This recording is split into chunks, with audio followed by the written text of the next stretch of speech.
knowing the reality, knowing what we face, gets your head screwed on straight real fast, and you stop being little boys. And I see men out there who are perpetually little boys. I see these men will cut you off in traffic and bulge their eyes out at you, but a cop pulls them over, they'll wet themselves. I see these men out there strutting around, sticking their chests out with a 12-pack of beer, walking out of a store. They think watching a ball game and acting tough is what a man does. A man is humble. A man takes care of his family. A man knows the environment he lives in is informed. And a man is involved and understands history. That's what measured men in the past. Not how you could stick your chest out and festoon yourself with whatever the latest fashion is. And this country needs men to save it. You know, Chris Matthews gets up on television and says, the age of lying is here, lying and is good, and that's how you're successful. That's how you get your woman, that's how you get your job, that's how you... No, that's not how. I don't want to be around a bunch of liars and a bunch of fakes and a bunch of frauds. And all these social climbers that do whatever they think, and the groveling. I can't go to parties. I can't hardly be around people anymore because you get around these social climbers and they're so fake and they hate your guts and they're not real people. And they'll sit there and they'll look you in the eyes and you can just see how weak they are. I mean, I tell you, folks, you have fallen so far, but I know there are tens of millions of people in this country and hundreds of millions worldwide who are still human. And who still know that the fraud of saying that what you act like is what you are and that some front. And then the establishment can say what is successful. The establishment can say what is important, and then you imitate it. I mean, I remember reading stuff written 80 years ago by the Department of War where they were hiring top psychiatrists on how to dumb down the public through the media, and how to break up the family and get rid of the middle classes, all declassified and all public, and you see the... I mean, why do you think Fox Television, all these shows, and on every TV show, the man is weak, he's dumb, he's an idiot, the guy who gets all the girls is an idiot and can't talk and, you know, is a fool? And then young men watch that and imprint as mammals. We're meant to mimic those we see above us. And then they go act like that and can't ever get women, can't ever be successful. And so they think then, oh, I must act stupider. That will get me women. I mean, they understand our mammal activity, our basic behavior. And they just program you and manipulate you and laugh at you and write best-selling books about how they're going to destroy the country. And they're doing it right now. And you just giggle and look up with dim little eyes and say, no, there's no New World Order. It doesn't exist. Everything is fine. We're going to come back and go right to your calls. Stay with us.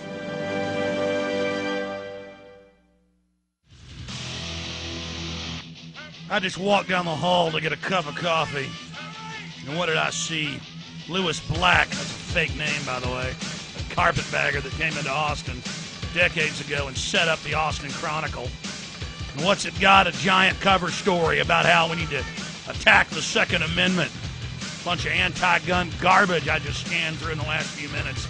The establishment's instinct to totally disarm us so they can have their way with us.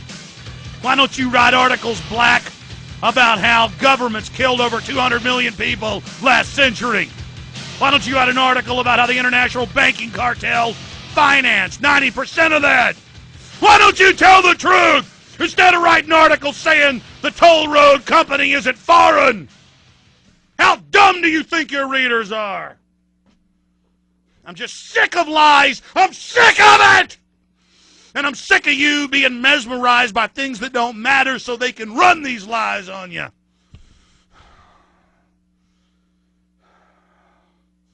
I said I'd take calls, and the phones are loaded here. Let's go ahead and take a few here. Let's go ahead and talk to George. Well, he's not first here. Let's talk about let's talk to Kyle and Bastrop first, right around Central Texas. You're on the air. Go ahead. Hey, Alex. I totally agree with you what you're saying about the UT and everybody worshiping the athletes and everything. You know, I have friends. You know, we were watching a game the other day, and he was just knowing everything about Vince Young, and I'm like, hey, dude, our dollar's been devalued and everything. He's like, oh, whatever, dude. Why do you pay attention to that? You know, I agree with you there. You know, it's so, you know, it's hard to deal with people sometimes about stuff. And we don't eat beef on game day. That's bad luck for Bevo.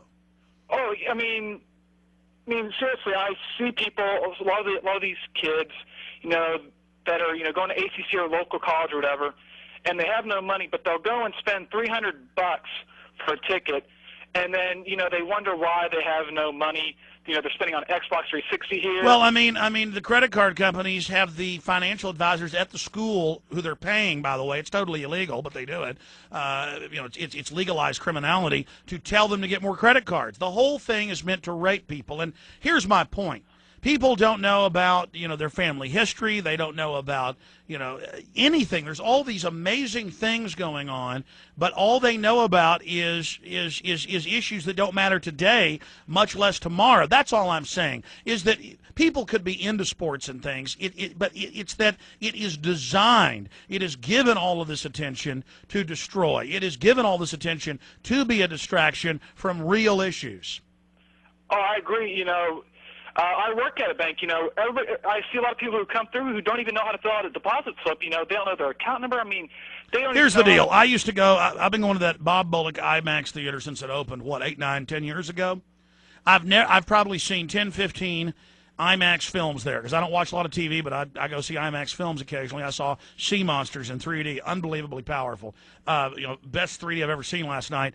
And it was the first time that the crowd was so dumb. I tried to tell them don't throw their glasses, the 3D glasses, in the trash. They thought the trash can was the place to put them. And I didn't argue. I just watched everybody line up. And I told them, no, guys, the bucket's out in the hall. But they didn't used to do that. That's the point. Everyone's unraveling. It's like they're zombies. It's like Attack of the Living Dead, man. And they've all got Bevo shirts on, and they're all throwing them in the trash can because, listen, less than 4% of Americans now read a book in a year. I mean, they just are made to be raped, folks, and the government's totally bought and paid for. I appreciate your call, man. Here's another example. They play little games with you. They had this big national blitz on radio and TV right before the Iraq War going, the dirty Frenchies want some of the weapons and building contracts, but they didn't support the war. Americans, are we going to give that to dirty Frenchies? No, dirty Frenchies. All right, everybody knows the dirty, freedom fries, all this, I'm not going to drink red wine anymore, all this stuff. And they go, that's right. That's why Halliburton gets no-bid contracts. And then I hear national hosts knowingly treating you like you're idiots. See, they'll talk to you and pat you. Oh, I like you, you good American. Oh, you're a great American. You're a fine American. Most of these guys are famous beatniks from the 60s turned fake conservative. It's so sick what they do to you. When the debate was about U.S. companies couldn't bid, they were no-bid contracts. Foreigners were never allowed to have bids. Now, Halliburton and almost every one of those companies have moved to Dubai. Cheney's bought a house in Dubai. Cheney dumped all of his currency stock into euros last year. He's totally forsaking America. It doesn't matter, folks. They're going to run around with tears in their eyes. Blackwater USA, oh, they're not mercenaries, they're loyal Americans.